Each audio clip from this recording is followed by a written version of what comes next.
of Medicine and members here present.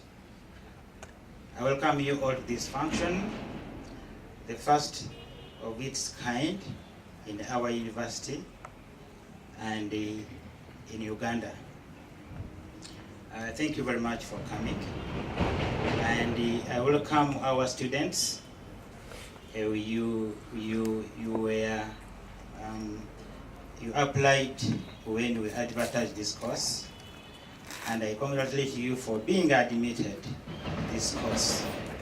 You are admitted because we get that you are smart and you are not going to embarrass us.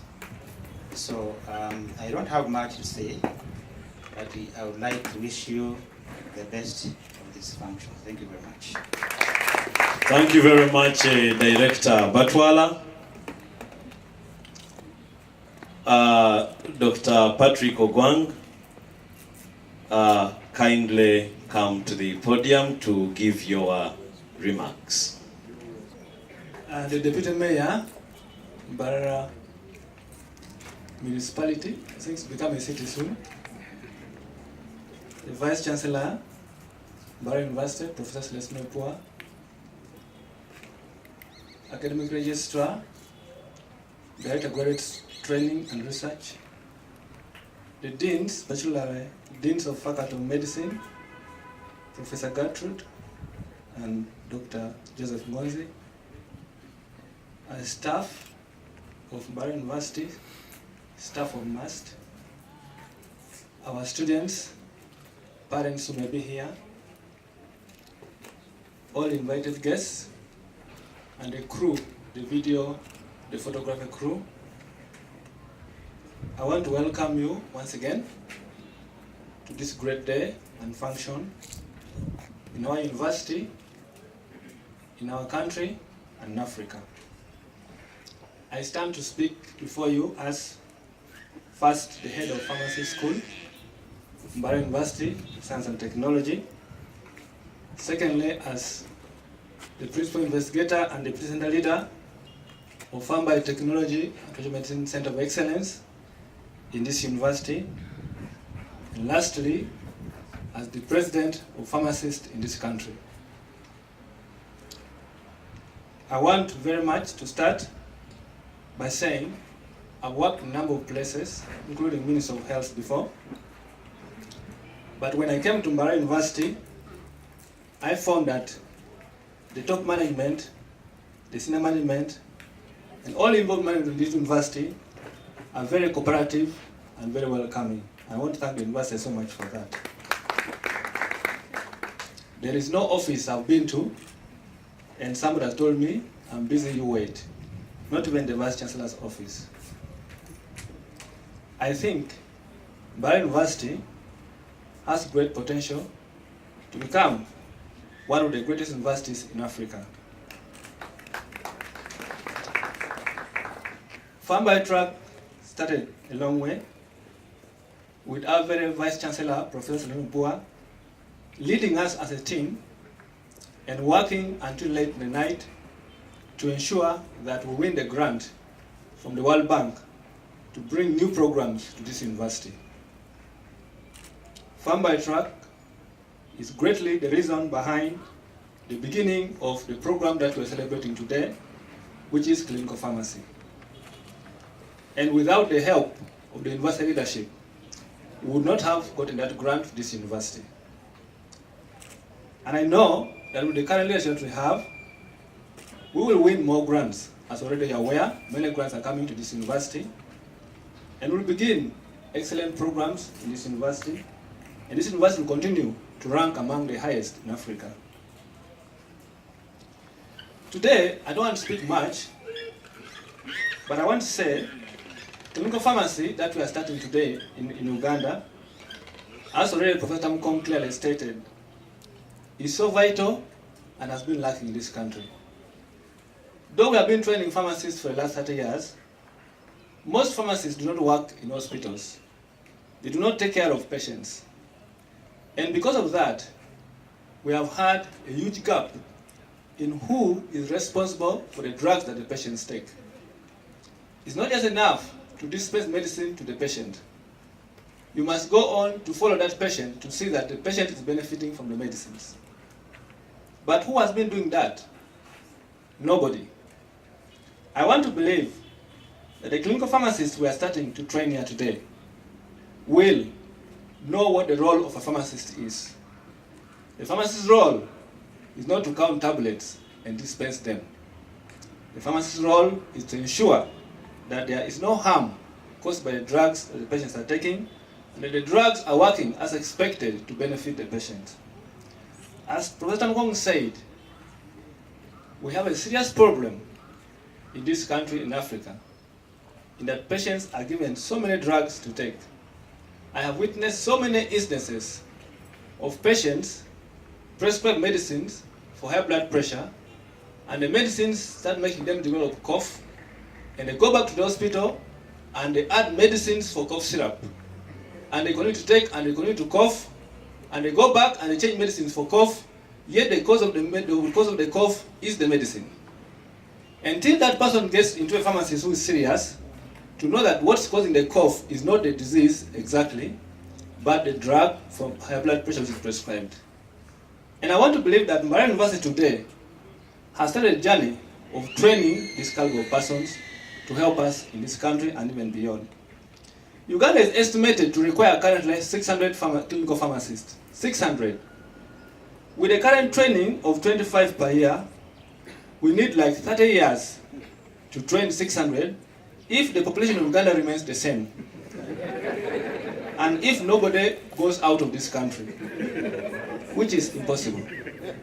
And therefore, I want to request our Vice Chancellor and the management of Mbarara University as a whole that we work with other universities in Uganda, like Makerere and Kampala International University, to extend this program to them also, so we can have adequate number of clinical pharmacists trained to reach this number, not in 25 years, but as soon as possible. With these remarks, I want to end by saying, Professor Mkong, you sacrificed to come to this nation and serve without payment. When I first met you, more than a year ago, in Kampala, I requested you to come to Mbarara University and help us. You accepted to come. Together with the Vice Chancellor, we wrote to your university, and we requested you to come on no payment. Uganda is not paying you, your country is not paying you. So, I don't know how you survive. But you are surviving. I told you one time, though we cannot pay you as a nation, one day, when you return to this country, or when your grandchildren come to this country, they will look for Mbarara University. And when they come here, they will see where their father or grandfather began this program. And I believe that the people you are being trained today are your sons and daughters. They should remember that there was an African American called Robert Mkong who sacrificed all that he could to come and begin this program to help Africa. I want to thank you very much.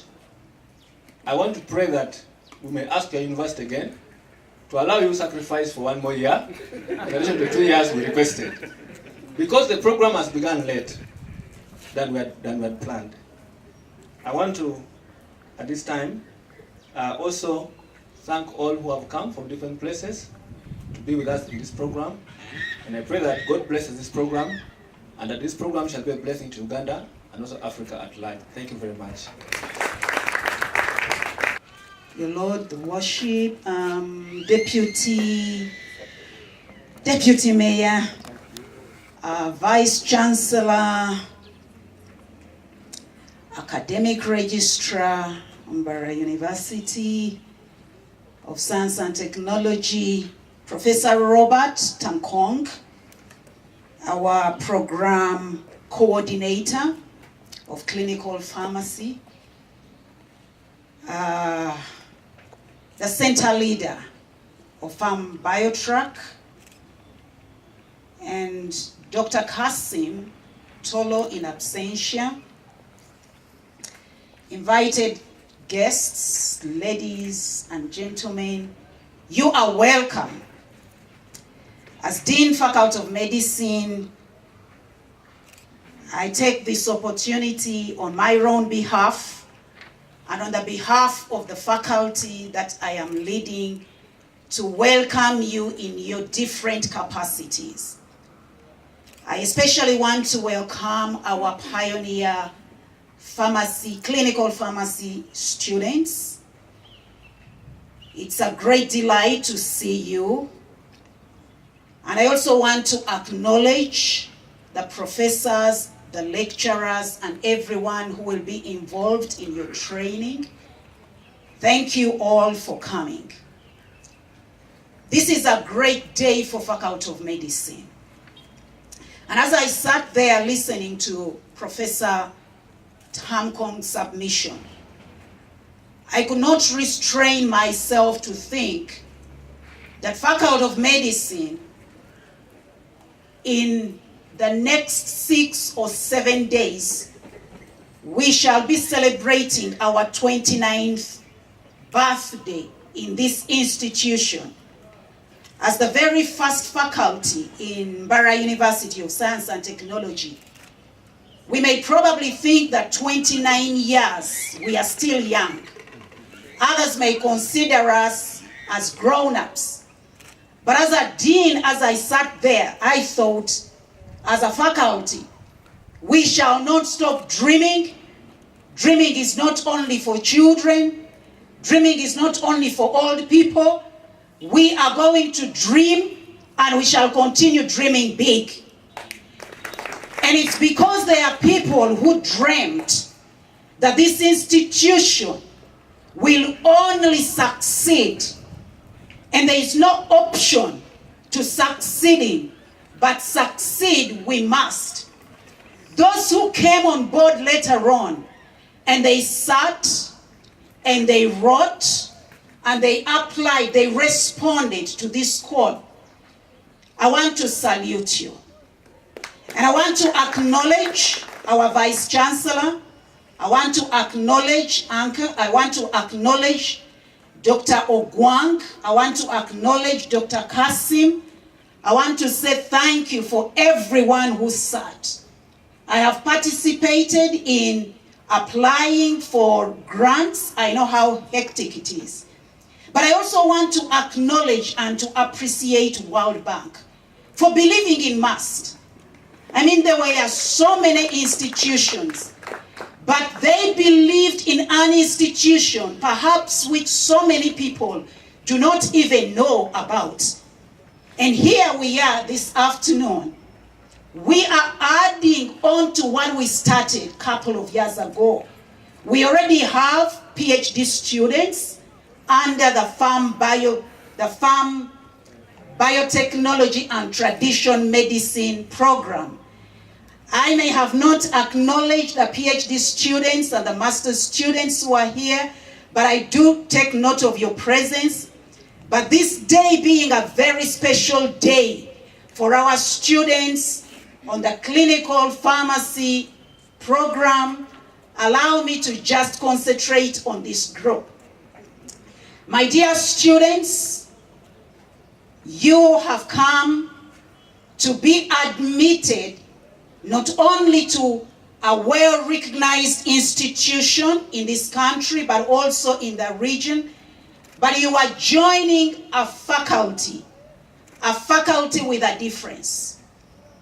You are joining a faculty whose core values are teamwork, transparency, professionalism, accountability, and selflessness.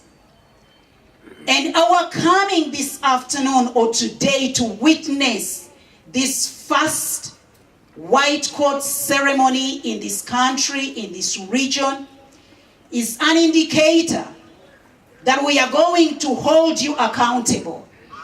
It is an indicator that you are not going to walk a solitary path. You are not going to walk alone. Very soon we shall be cloaking you with this white coat. And very soon, as Dean, I'll be presenting you to this audience, but also to those who may be hearing me, and perhaps were not invited to be part of this ceremony. But as Dean, I take it that You are not going to work alone. You are not going to work in solitude. You are not going to be independent. You are going to work as a team. Because as a team, then you will be able to address the problems and the challenges that we have in the field of pharmacy.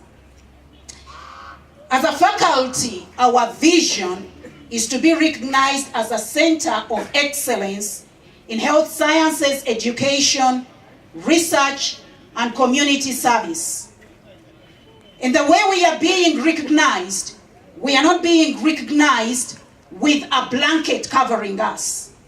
I believe there are many who have been reading about Mbarara University of Science and Technology, and there isn't anything that associates this institution other than science and technology. Anyone who wants to know what this institution is, I believe would have to know that this is an institution of science coupled with technology. And most importantly, it is the Faculty of Medicine together with all the other faculties. So it is my greatest honor this afternoon to let us know, colleagues, the lecturers, the professors, the supporting staff, the parents, and the students who have been admitted to this program. We shall continue as a faculty to endeavor to work hard to make a faculty that everyone prides in.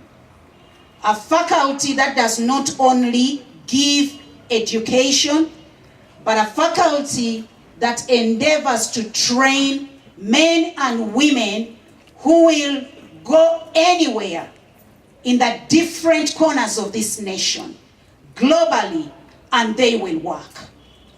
And on this note, I would like to welcome our beloved Vice Chancellor, Professor Celestino Obua, to come and give his welcome remarks. Thank you very much for listening to me.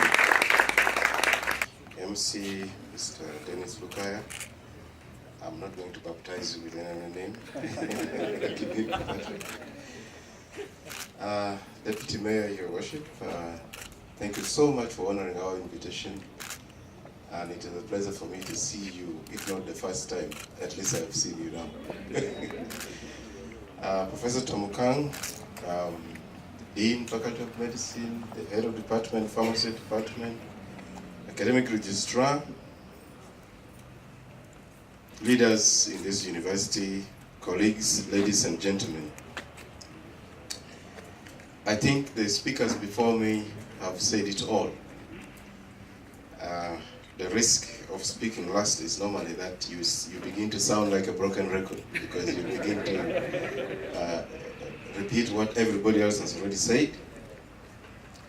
But that said, I cannot go without giving a few words of appreciation to the people who have labored for several hours to see the birth of the program of clinical pharmacy, Masters in Clinical Pharmacy at Mbarara University of Science and Technology.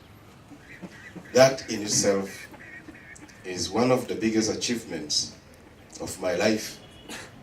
I have seen the birth of many programs, but there are programs that we would have wished had happened 20, 30 years ago. Those of us who have had the opportunity to practice medicine in hospitals, in health clinics, you recognize exactly what Professor Tamukang was talking about.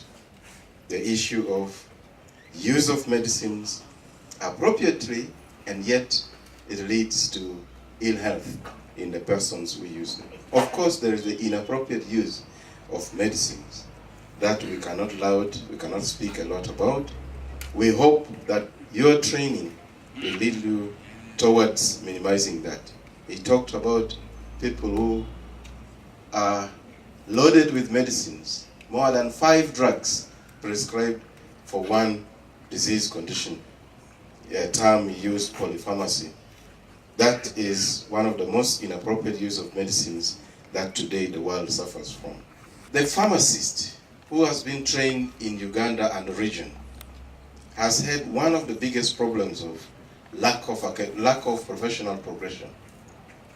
Once you attained your degree of pharmacy, you started looking elsewhere, but you could not promote additional training in your area of specialization.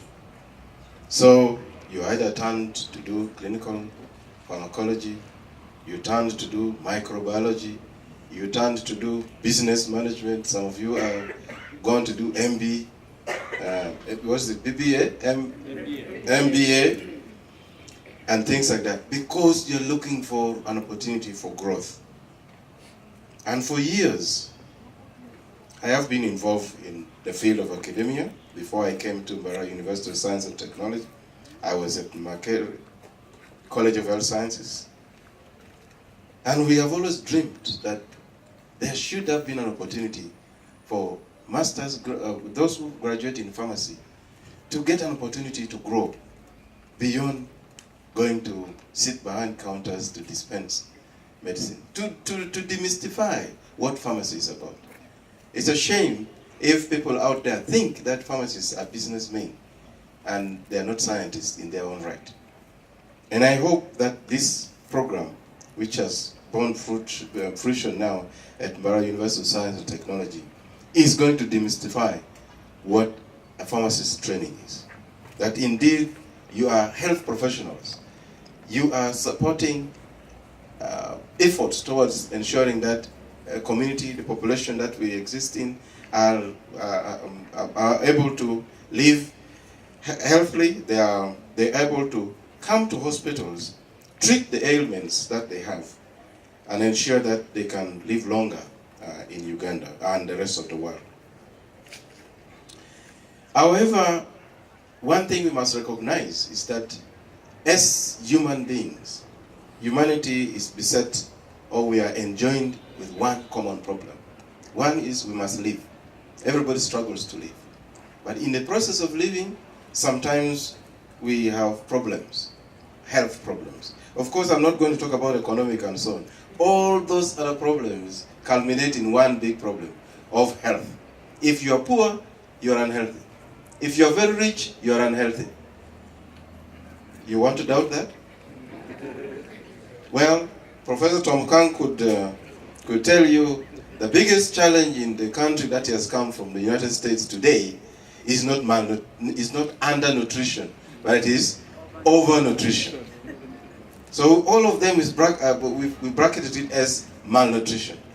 They are overnourished because they have so much wealth. They do not know what to do with their wealth. They start eating their wealth.